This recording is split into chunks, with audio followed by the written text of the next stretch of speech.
Hello everyone. Today we will discuss about total internal reflection in a prism. In the previous lecture we have seen the total internal reflection.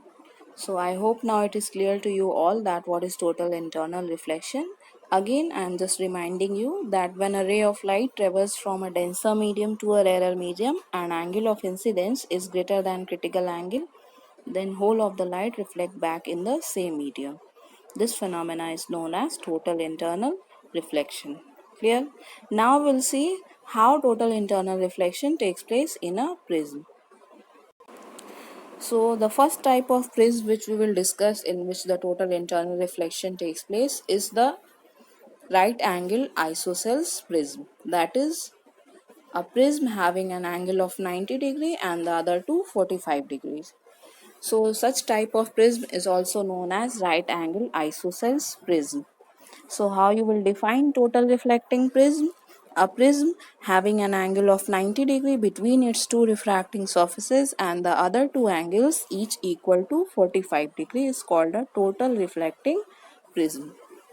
Now this type of prism is used for three purposes. First, to deviate a ray of light through 90 degree, to deviate a ray of light through 180 degree, and to erect the inverted image and without producing deviation in its path. So for these three purposes this type of prism is used, and one by one we will see all these three cases. So this is the first case in which it is used to deviate a ray of light through 90 degree.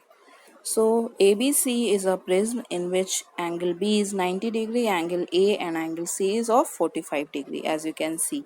Two rays of light PQ and P dash Q dash striking on the face AB of the prism normally. So that means this angle will be 90 degree because they are striking normally. So when they are striking normally, we know that whether it is going from rarer to denser or denser to rarer, it will pass undeviated. In this case it is going from rarer to denser, that means from air to glass. So it will pass undeviated and strike on the face AC of the prism. Now what will be the angle of incidence? So here you can see that it is given 45 degree. How you will find out? So let's see how you will find out. So suppose this is a triangle. This angle is given, which is angle A, 45 degree, and this angle is given 90 degree. So if this is 90 and this is 45, so what will be the third angle? Definitely it will be 45 degree. So that means this angle will be your 45 degree. To find out the angle of incidence, we will draw a normal. So here you can see a normal is drawn. Now when you will draw a normal, so this angle will become 90 degree. Clear? And we have seen just now that this half angle we have seen this is 45. So out of this angle is 45. So that means this angle must be 45 degree. Clear? Then only the total will be 90 degree. Clear? So this is how we will find the angle of incidence. Now for this prism which is made up of glass, so for glass the critical angle is 42 degree. So angle of incidence is 45 degree and critical angle is 42 degree. That means angle of incidence is greater than critical angle. See the condition of total internal reflection. The first condition is the ray of light must travel from denser to rarer medium. Satisfied because the ray of light is in denser medium and it is traveling from denser to rarer. Now angle of incidence, which is 45 degree in this case, and the critical angle for this is 42 degree. So definitely angle of incidence is greater than critical angle. Both conditions satisfied, so total internal reflection takes place on this face AC. So with the same angle it will reflect back in the same glass. So that means if this is the 45 degree angle of incidence, so angle of reflection must be 45 degree. Now I am saying it is reflecting on this surface normally, so what will be this angle? Means we are saying normally, but how you will find out? So again you can use this triangle. So in this triangle this angle is 45. Angle of reflection, if it is 45, so this angle must be 45. So if this is 45, this is 45, definitely this will be 90 degree. So that is why when this ray of light reflect back and strike on this face BC, it will strike normally. Clear? Now again it is striking on the face BC normally, so that means it will pass undeviated.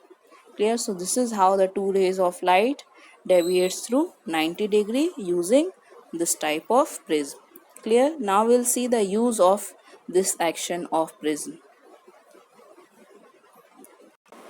So this action of prism is used in periscope. I hope all of you know about periscope. The normal periscope uses mirror in it. Two mirrors you can see here. There are two periscope as you can see. One is made up of mirror and the other one is made up of prism. Clear? So in the case of mirror, here the object is there. A ray of light strike on the first mirror. Reflection will take place. It will strike on the second mirror and it reaches to our eye here.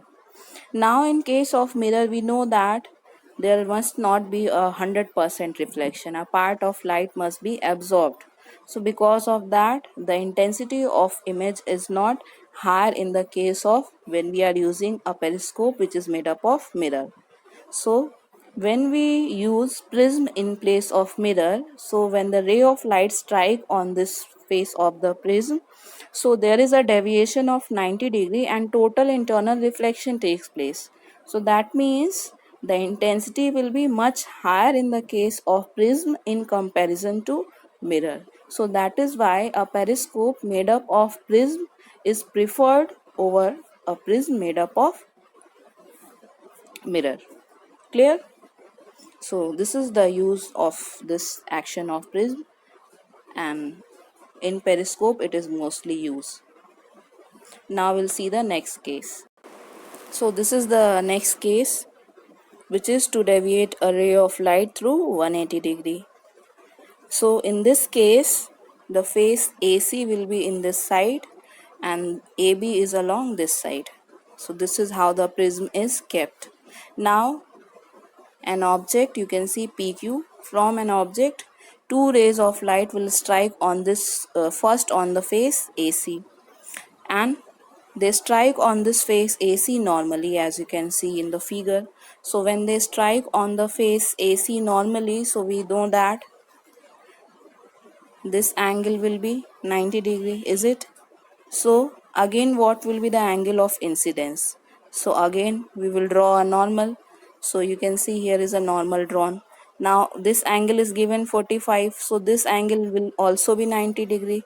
Now if this is 90 and this is 45, so the third angle must be 45 degree. And when we have drawn so normal, so this total angle is 45. So if this angle is 45 degrees, so this must be 45 degree. So that's how we can find the angle of incidence. So in this case also, when it strike on the face AB, the angle of incidence is 45 degree, and again in this case also critical angle is 42 degree. So angle of incidence is greater than critical angle, so total internal reflection takes place and this ray of light reflect back and strike on the face BC with the same angle, 45 degree. So angle of reflection will also be 45 degree. Again striking on this face BC, the angle of incidence here also be 45 degree, is it? So in this case again the total internal reflection will take place and the ray strike back on the face AC of the prism normally. And method of finding the angle I have already told you. So with the same method you can find that this angle is also 90 degree. So it will pass undeviated. So you can see that two rays of light from PQ first striking on the face AB, then total internal reflection taking place on the face AB, then they are striking on the face BC, again total internal reflection takes place and they emerges out and the image of the object is formed here, P dash Q dash. The direction is opposite. That means at two faces total internal reflection takes place. One on this and the second on this face. So to deviate a ray of light in this type of prism, here at two faces the total internal reflection takes place. So the total deviation is 180 degree, and you can see that the object is in this direction and the image is formed in this direction, complete 180 degree deviation. So this action of prism is used in binocular and camera. Let's see that. So here you can see a binocular. So I just want you to show how the prism, this action of prism is used in all the cases that is given, so that it will be more easier for you to learn. Clear? So this is a binocular, and in it you can see two prism is placed, and the type of prism which is used in the binocular is known as poroprism. The spelling is PORRO, poroprism, because here the shape of the prism is not complete triangular. It's like this. The bottom part is rectangular and then the upper part is triangular. So two such type of poroprism is placed, and the action of it is same. So it is used to deviate a ray of light through 180 degree. So we see the object from here. So this is known as the objective lens. Clear? So this here, this is your objective lens from where the light enters in the binocular. Clear? So light will enter through this objective lens and it will strike on the first prism, and there's a deviation of 180 degree. So just now we have seen the action. It emerges out and it will strike on the second prism, and again a 180 degree deviation will takes place, and the light will emerge out and reaches to our eye. Clear? So this is how this action of prism is used in the binocular and cameras also. Now we'll see the next case. So this is the last case in which it is this type of prism is used to erect the inverted image without producing deviation in its path. So that means an object, you can see here PQ is an object, rays of light incident parallel on the face AB. Clear? So it is, this prism is set like that only, so that the ray of light from the object falls normally, means parallel to this face AB. So here you can see that from the object PQ, two rays of light strike on the face AB parallelly. Is it? So in this case, when they strike on this face parallel to this face, now ray is traveling from a rarer medium to a denser medium, so it will bend towards the normal. So we know that both rays of light will bend towards the normal. In this case, it is not incident normal to the surface. If it is incident normal to this face, so it will pass undeviated, but it is striking on the face AB parallelly. They are parallel, so because of that we don't know the angle of incidence in this case. Now when they will strike on the face AC, so here the total internal reflection takes place. Clear? Because in this case the angle of incidence is greater than 42 degree. So at this phase the ray of light suffer total internal reflection and it will strike on the face BC. Now again you will draw normal, and now in this case when the ray of light travels from here, it is the denser medium, so it is traveling from a denser medium to a rarer medium, because angle of incidence is less than critical angle, that means less than 42 degree. So they will bend away from normal. Clear? So in this case the image will be formed here P dash Q dash of the object PQ. So you can see that the image is now erect. This is the inverted image, and the inverted object and image formed here is the erect one. Clear? So this action of prism is used in case of a slide projector. Clear? So this is how the